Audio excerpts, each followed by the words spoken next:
तर ही चिंच गुळाची चटणी एकदा तुम्ही बनवून ठेवा आणि आयत्या वेळेत कुठलीही चाट बनवा आणि ही चटणी बनवायला अगदी सोपी आहे आणि टिकायला 3 ते 4 महिने टिकते। तर चला चटणी कशी बनवायची ते बघूया।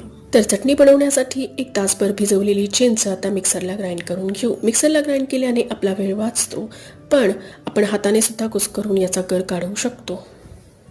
तर आता हा चिंचेचा कोळ किंवा चिंचेचा गर हा एका जाड चाळणीच्या मदतीने आपण गाळून घेऊ आणि त्यातला चोथा जो आहे तो वेगळा करून घेऊ, म्हणजे त्यातले रेषे किंवा धागे आपल्या चटणीमध्ये येणार नाही आणि चटणी अगदी स्मूथ बनेल। तर आता एका कढईमध्ये थोडं तेल घालून त्यात 1 चमचा जिरं घालू आणि जिरं चांगलं तडकलं की त्यात चिंचेचा गर घालू। आता याला एक उकळी आली की यामध्ये 1 वाटी भरून गूळ घालू। गूळ थोडासा वितळला की यात चवीनुसार मीठ, काळं मीठ आणि लाल तिखट घालून याला चांगलं मिक्स करून घेऊ।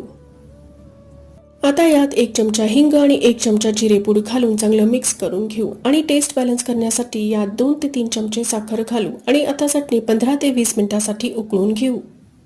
आता चटपटीत चिंच गुळाची गोड आंबट चटणी रेडी आहे। रेसिपी आवडल्यास व्हिडिओला लाईक आणि चॅनलला सबस्क्राईब करणे विसरू नका।